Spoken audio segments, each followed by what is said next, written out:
Hello friends, welcome back to our YouTube channel allrounder siblings. कैसे हैं आप सब। आज हम करेंगे class 7th ICSE board biology का चैप्टर नंबर 4 कंटिन्यू करेंगे, क्योंकि लास्ट वीडियोस में हमने 2 पार्ट्स ऑलरेडी अपलोड कर दिए हैं और आज हम करेंगे इसका 3rd पार्ट, जिसका टॉपिक है respiration. All the organisms require energy for performing various activities and maintaining their life. जितने भी ऑर्गेनिजम्स हैं, चाहे प्लांट्स हो या एनिमल्स हो, सभी को एनर्जी की नीड होती है अपनी लाइफ की एक्टिविटीज को परफॉर्म करने के लिए और उन्हें मेंटेन करने के लिए। This energy is obtained by the breakdown of digested food during the process of respiration. ये एनर्जी कहाँ से मिलती है? जब डाइजेस्टेड फूड का ब्रेकडाउन हो जाता है रेस्पिरेशन की प्रोसेस के दौरान, तो ये एनर्जी ऑब्टेन होती है। The process of releasing energy from food is called respiration. वो प्रोसेस जिससे एनर्जी रिलीज होती है फूड के थ्रू, उस प्रोसेस को हम बोलते हैं respiration. Respiration occurs in all the living cells. Respiration सभी लिविंग सेल्स में होता है। These are 2 types of respiration and they are discussed below. 2 type का रेस्पिरेशन होता है और वो क्या कौन कौन से हैं? एरोबिक रेस्पिरेशन और anaerobic respiration. Aerobic respiration uses oxygen. वो रेस्पिरेशन जिसमें ऑक्सीजन की नीड होती है वो होती है हमारी एरोबिक रेस्पिरेशन। और एनारोबिक जस्ट इसका अपोजिट है, जिसमें ऑक्सीजन की नीड नहीं होती, which does not use oxygen. अब इन्हें हम ब्रीफली पढ़ेंगे। फर्स्ट है aerobic respiration. In aerobic respiration the glucose food is completely broken down into carbon dioxide and water with the use of oxygen and energy is released. Aerobic respiration की process में जो glucose होता है, glucose क्यों बोल रहे हैं? क्योंकि हम प्लांट के बारे में स्टडी कर रहे हैं, तो प्लांट में जो फूड होता है वो ग्लूकोज की फॉर्म में स्टोर होता है। तो वो ग्लूकोज फूड जो होता है प्लांट्स का, वो कंप्लीटली ब्रेक डाउन हो जाता है उसका इन the presence of oxygen. Oxygen की प्रेजेंस में होता है, ऑक्सीजन की नीड होती है एरोबिक रेस्पिरेशन में, तो उसकी प्रेजेंस में क्या बनता है? Carbon dioxide, water with the use of oxygen लिख रहे हैं ना यहाँ पे, एंड एनर्जी इज रिलीज्ड। और एनर्जी क्या होती है? हमारी रिलीज होती है। हम इस प्रोसेस को एक वर्ड इक्वेशन के थ्रू भी रिप्रेजेंट कर सकते हैं। वो वर्ड इक्वेशन क्या है? ग्लूकोज यानी फूड हो गया, ऑक्सीजन की प्रेजेंस में एरोबिक रेस्पिरेशन होगा, जिससे कार्बन डाइऑक्साइड, वाटर, ये दोनों बनेंगे और एनर्जी क्या होती है? हमारी रिलीज होती है। ये हो गया हमारा एरोबिक रेस्पिरेशन। अब आता है anaerobic respiration. In anaerobic respiration, इस प्रोसेस में the micro organisms like yeast, micro organisms में होता है एनारोबिक रेस्पिरेशन मोस्टली। तो माइक्रो ऑर्गेनिज्म हो गया जैसे आपका ईस्ट या बैक्टीरिया है, break down glucose food in the absence of oxygen. Yeast में क्या, ऑक्सीजन की एब्सेंस में ग्लूकोज का जब ब्रेक डाउन होता है तो क्या बनता है? अल्कोहल बनता है। यहाँ पे एनारोबिक रेस्पिरेशन में अल्कोहल बनता है और एरोबिक रेस्पिरेशन में हमारा वाटर प्रोड्यूस होता है और साथ में कार्बन डाइऑक्साइड और एनर्जी रिलीज होती है। इस प्रोसेस को भी हम एक वर्ड इक्वेशन के थ्रू रिप्रेजेंट कर सकते हैं। वो वर्ड इक्वेशन है ये। सेम इक्वेशन है, बस थोड़ा सा डिफरेंस है। ग्लूकोज आ रहा है दोनों तरफ, ग्लूकोज का ही ब्रेक डाउन हो रहा है। एरोबिक रेस्पिरेशन में आप एरो के ऊपर लिखोगे ऑक्सीजन, जबकि एनारोबिक रेस्पिरेशन में आप इक्वेशन के ऊपर लिखोगे नो ऑक्सीजन, ऑक्सीजन की एब्सेंस में होता है। यहाँ पर होगा एरोबिक रेस्पिरेशन और नो ऑक्सीजन में होगा आपका एनारोबिक रेस्पिरेशन। इधर बनेगा आपका carbon dioxide, water plus energy, और इधर बनेगी आपकी अल्कोहल, कार्बन डाइऑक्साइड और एनर्जी। कार्बन डाइऑक्साइड और एनर्जी दोनों में सेम है। एरोबिक रेस्पिरेशन में वाटर बनता है और जबकि एनारोबिक रेस्पिरेशन में आपका अल्कोहल प्रोड्यूस होता है। अब ये हम पढ़ेंगे इनके डिफरेंसेस क्या होते हैं, एरोबिक रेस्पिरेशन में क्या डिफरेंस है और एनारोबिक रेस्पिरेशन में क्या डिफरेंस होता है। Aerobic respiration takes place in the presence of oxygen. Aerobic respiration in the presence of oxygen होता है। देखिए मेन पॉइंट्स ऑलरेडी अंडरलाइंड है, ऑक्सीजन की प्रेजेंस में होगा। Anaerobic respiration takes place in the absence of oxygen, ये absence of oxygen में होता है। ठीक है। एरोबिक रेस्पिरेशन में कंप्लीट ब्रेक डाउन होता है फूड का, फूड पूरी तरीके से ब्रेक डाउन हो जाता है, जबकि एनारोबिक रेस्पिरेशन में partial break down of food होता है। फूड पार्शियल ब्रेक होता है, यानी कि हाफ पार्ट में ब्रेक डाउन होता है। एरोबिक रेस्पिरेशन में end products in aerobic respiration are carbon dioxide and water. End products हो गए जब कोई भी केमिकल रिएक्शन हो रही है तो उसमें लास्ट में आपको क्या प्रोडक्ट्स मिल रहे हैं, तो वो गए आपके एंड प्रोडक्ट्स या फिर बाय प्रोडक्ट्स भी बोलते हैं। तो एरोबिक रेस्पिरेशन में आपके एंड प्रोडक्ट्स होते हैं कार्बन डाइऑक्साइड प्लस वाटर, जबकि एनारोबिक रेस्पिरेशन में आपके एंड प्रोडक्ट्स क्या होते हैं? अगर ईस्ट की बात हो रही है, माइक्रो ऑर्गेनिजम्स की बात हो रही है, तो आपका इथेनॉल और कार्बन डाइऑक्साइड बनेगा। यहाँ पर अल्कोहल लिखा हुआ है ना, यानी कि अल्कोहल बहुत सारे तरह का होता है। तो उसमें अगर हम ईस्ट प्लांट्स यानी माइक्रो ऑर्गेनिजम्स के बारे में बात करें तो इथेनॉल और कार्बन डाइऑक्साइड प्रोड्यूस होता है, जबकि एनिमल मसल्स में यानी कि ह्यूमन मसल्स में क्या होता है? प्रोड्यूस होता है लैक्टिक एसिड प्रोड्यूस होता है। ओके, ये याद करना है अच्छे से। Aerobic respiration produces a considerable amount of energy, normal amount of energy produce होता है एरोबिक रेस्पिरेशन में, जबकि जो एनारोबिक रेस्पिरेशन होता है उसमें मच लेस एनर्जी प्रोड्यूस होती है, मीन्स नॉर्मल से थोड़ी सी कम एनर्जी उसमें प्रोड्यूस होती है एनारोबिक रेस्पिरेशन में। तो फ्रेंड्स ये हो गए आपके रेस्पिरेशन और उसके दो टाइप्स प्लस उसके डिफरेंसेस क्या क्या होते हैं। आपको अगर कोई डाउट है तो हमें कमेंट कीजिए, आपके डाउट को सॉल्व किया जाएगा। और ऑलरेडी मैं पहले वीडियोस में भी बता चुकी हूँ, अगर आपको इस चैप्टर की एक्सरसाइज या क्वेश्चन आंसर्स भी चाहिए तो प्लीज़ कमेंट कीजिए, हम एज सून एज पॉसिबल आपको प्रोवाइड कर देंगे। Let's move to our next topic which is stages of respiration. Respiration किस किस स्टेज में होता है, अभी तो हमने उसके मीनिंग पढ़ा और टाइप्स पढ़े, क्या क्या टाइप्स होते हैं, अब पढ़ेंगे स्टेजेस क्या क्या होती हैं। In all the living organism, जितने भी लिविंग ऑर्गेनिजम्स होते हैं, process of respiration take place in 2 stages. 2 parts में रेस्पिरेशन की प्रोसेस हमारी कवर होती है। फर्स्ट पार्ट होता है जिसमें एक्सटर्नल रेस्पिरेशन, और सेकेंड पार्ट होता है हमारा इंटरनल रेस्पिरेशन, या फिर हम उसे सेल्यूलर रेस्पिरेशन भी बोलते हैं, जिनका डिस्क्रिप्शन आगे हमें दिया हुआ है। फर्स्ट है एक्सटर्नल रेस्पिरेशन, जिसे हम ब्रीथिंग बोलते हैं। ब्रीथिंग से ही आप समझ गए होंगे, जो हम नॉर्मल ब्रीथिंग डेली लाइफ में हम करते हैं वो हो गई हमारी external respiration. This is a physical और मैकेनिकल प्रोसेस ऑफ रेस्पिरेशन। ये एक फिजिकल प्रोसेस है, यानी कि हमारी बॉडी करती है ना ये, तो ये फिजिकल प्रोसेस हो गई रेस्पिरेशन की। It involves breathing in the oxygen rich air. अब ये क्या आ गया ऑक्सीजन रिच एयर, वो एयर जिसमें ऑक्सीजन का अमाउंट ज़्यादा है ना, रिच है वो, ऑक्सीजन रिच एयर वो हो गई। तो हम इस प्रोसेस में क्या होता है एक्सटर्नल रेस्पिरेशन में, हम ऑक्सीजन रिच एयर को ब्रीथ इन करते हैं, अंदर लेते हैं, and breathe out the carbon dioxide rich air, और वो एयर हम ब्रीथ आउट करते हैं जिसमें कार्बन डाइऑक्साइड का अमाउंट ज़्यादा होता है। ठीक है, the process of breathing in is called inhalation. जो हम ऑक्सीजन रिच एयर को इन करते हैं, ब्रीथ इन करते हैं, उस प्रोसेस को हम बोलते हैं इनहेलेशन। वाइल ब्रीथिंग आउट, हम कौन सी गैस ब्रीथ आउट करते हैं, कार्बन डाइऑक्साइड वाली, उसे हम बोलते हैं उस प्रोसेस को एक्सहेलेशन। तो ये हमारा फर्स्ट स्टेज हो गई एक्सटर्नल रेस्पिरेशन, या फिर जिसे हम बोलते हैं ब्रीथिंग। नेक्स्ट स्टेज आती है हमारी इंटरनल और सेल्यूलर रेस्पिरेशन। इंटरनल रेस्पिरेशन बोलो या सेलुलर रेस्पिरेशन बोलो, एक ही बात है। This stage of respiration takes place within the cell. ये रेस्पिरेशन की जो स्टेज होती है वो सेल के अंदर होती है। ये फिजिकल प्रोसेस थी एक्सटर्नल रेस्पिरेशन, ये वाली हमारे जो बॉडी में सेल्स होते हैं उसके अंदर होती है। ये एक बायोकेमिकल रिएक्शन है। It causes break down of glucose. इसमें क्या होता है, आपका ग्लूकोज का ब्रेक डाउन होता है ऑक्सीजन की हेल्प से। कार्बन डाइऑक्साइड और वाटर प्लस एनर्जी प्रोड्यूस होती है ना, जो हमने रेस्पिरेशन की प्रोसेस पढ़ी थी, यानी कि वही हो गया। वो मेनली हमारी होती है सेल के अंदर। इंटरनल बोल रहे हैं ना, यानी कि अंदर होना। सेल्यूलर यानी सेल में हो रही है। We can represent cellular respiration. हम इस रेस्पिरेशन को इस केमिकल रिएक्शन की मदद से क्या कर सकते हैं, रिप्रेजेंट कर सकते हैं। ये आपको लर्न करनी पड़ेगी। ग्लूकोज का फॉर्मूला होता है C6H12O6, यानी कि कार्बन के 6 मॉलिक्यूल्स हैं, हाइड्रोजन के और ऑक्सीजन के। तो ऐसे आ रहा है ग्लूकोज प्लस 6 ऑक्सीजन प्रोड्यूसेस क्या, 6 carbon dioxide plus water plus energy. Energy के नीचे आप देख रहे हैं 38 ATPs लिख रहा है। अब ये ATPs क्या हो गई, हम ये आगे पढ़ेंगे अभी। Some important points regarding the reaction involved in cellular respiration. Cellular respiration या इंटरनल रेस्पिरेशन जो होता है उसके रिगार्डिंग कुछ इंपॉर्टेंट पॉइंट्स हैं जो यहाँ पर दिए हुए हैं। फर्स्ट पॉइंट क्या है, the oxygen which is needed for the process of respiration और breaking down of glucose comes from inhalation. वो ऑक्सीजन जिसकी नीड होती है रेस्पिरेशन की प्रोसेस के लिए या फिर ग्लूकोज के ब्रेक डाउन के लिए, वो कहाँ से आता है, जो हम इनहेलेशन करते हैं। एक्सटर्नल रेस्पिरेशन में इनहेलेशन करते हैं, उसके थ्रू वो ऑक्सीजन हमें मिलती है। आप यहाँ रिएक्शन में भी देख सकते हैं, ये ऑक्सीजन ये वाली इसकी बात हो रही है, ये दोनों मिलकर ही तो ब्रेक डाउन करते हैं, जिससे ये सभी हमें एंड प्रोडक्ट्स मिलते हैं। तो हमें इनहेलेशन से ये ऑक्सीजन गैस मिलती है। सेकेंड पॉइंट क्या important, this reaction shows the oxidation of glucose molecules. इस रिएक्शन में ग्लूकोज के जो मॉलिक्यूल्स होते हैं, ये वाले ग्लूकोज के जो मॉलिक्यूल्स होते हैं वो ऑक्सीडाइज हो जाते हैं, यानी कि ऑक्सीजन के साथ क्या हो जाते हैं, ब्रेक डाउन हो जाते हैं। ड्यूरिंग रेस्पिरेशन, रेस्पिरेशन की प्रोसेस में क्या होता है, the glucose is broken down to release carbon dioxide, water and lots of energy as by products.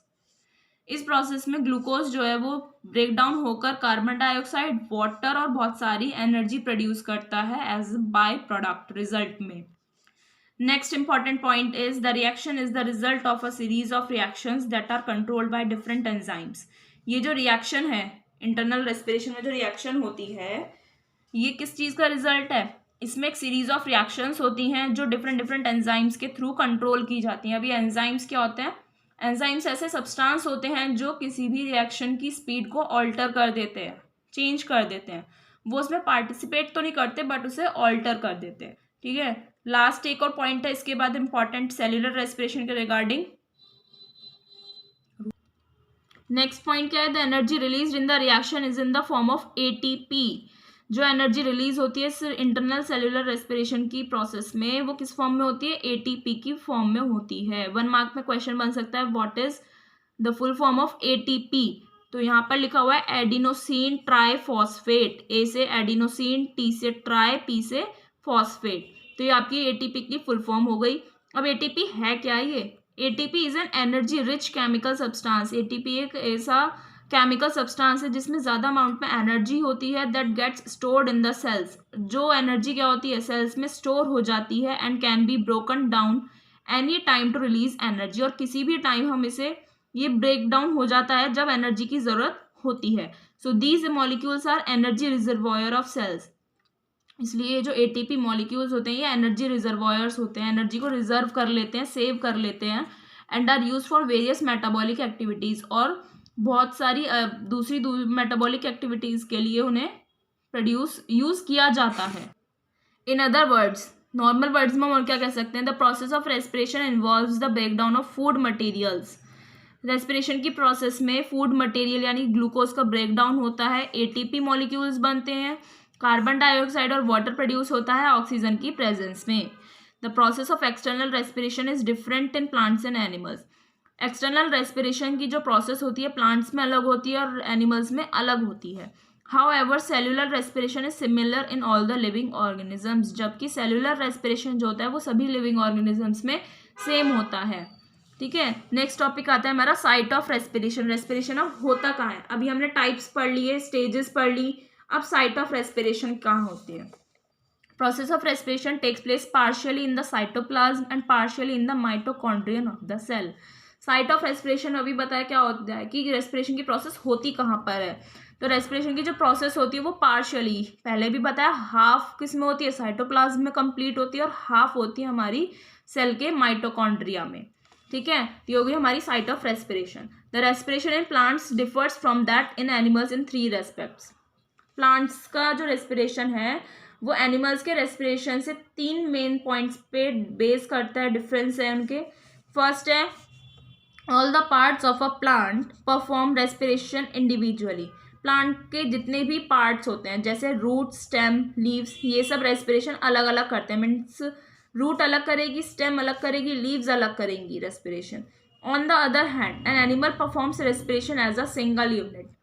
जो एनिमल होते हैं उनमें respiration as a single unit होती है, एज अ 1 यूनिट वो रेस्पायर करते हैं, रेस्पिरेशन करते हैं। नेक्स्ट डिफरेंस क्या है? ड्यूरिंग रेस्पिरेशन इन प्लांट्स, जब प्लांट्स में रेस्पिरेशन होगा there is a little transport of respiratory gases from one part to the other of the plant. इस प्रोसेस में जब प्लांट्स में रेस्पिरेशन होगा तो रेस्पिरेटरी गैसेस कौन सी होती हैं? जो ऑक्सीजन और कार्बन डाइऑक्साइड होती है, वही तो इनहेल और एक्सहेल करते हैं ना। तो उन्हीं गैसेस का लिटिल ट्रांसपोर्ट होता है सारे बॉडी पार्ट्स में। ठीक है, जबकि दूसरे तरफ रेस्पिरेटरी गैसेस जो होती हैं वो एनिमल में पूरी बॉडी में क्या करती हैं? ट्रांसपोर्ट होती रहती हैं। ठीक है, रेस्पिरेटरी गैसेस समझ में आ गया, कार्बन डाइऑक्साइड और ऑक्सीजन। नेक्स्ट लास्ट डिफरेंस क्या है इसका? Respiration in plants occurs at a slow rate. Plants में जो रेस्पिरेशन होता है वो स्लोली होता है, धीरे धीरे होता है। On the other hand the respiration in animals occurs at a much faster rate. जबकि एनिमल्स में जो रेस्पिरेशन होता है वो मच फास्टर रेट यानी बहुत थोड़ा सा जल्दी होता है as compared to respiration in plants. तो ये मेन थ्री पॉइंट्स थे of difference in respiration in plants and that in animals. Next topic आएगा हमारा respiration in plants. Respiration in plants हमारा नेक्स्ट टॉपिक है। लाइक एनिमल्स की ही तरह plants also need energy. Plants को भी एनर्जी की जरूरत होती है। The plants get this energy by the process of respiration. ये हमने कम से कम 2-3 बार पढ़ चुके हैं कि प्लांट्स को जो एनर्जी मिलती है वो रेस्पिरेशन की प्रोसेस से मिलती है। Plants also use oxygen of air for respiration and release carbon dioxide. जो ऑक्सीजन एयर में प्रेजेंट होती है, प्लांट्स भी उसी ऑक्सीजन को यूज करते हैं रेस्पिरेशन की प्रोसेस के लिए और कार्बन डाइऑक्साइड रिलीज करते हैं। So the respiration in plants also involves the exchange of oxygen and carbon dioxide. इसलिए प्लांट्स के रेस्पिरेशन में क्या इन्वॉल्व होता है? Exchange of oxygen and carbon dioxide. So oxygen and carbon dioxide are called respiratory gases. इसीलिए हम carbon dioxide और oxygen को रेस्पिरेटरी गैसेज बोलते हैं। Exchange of gases in plants. अब प्लांट्स में एक्सचेंज कैसे होता है इन गैसेज का?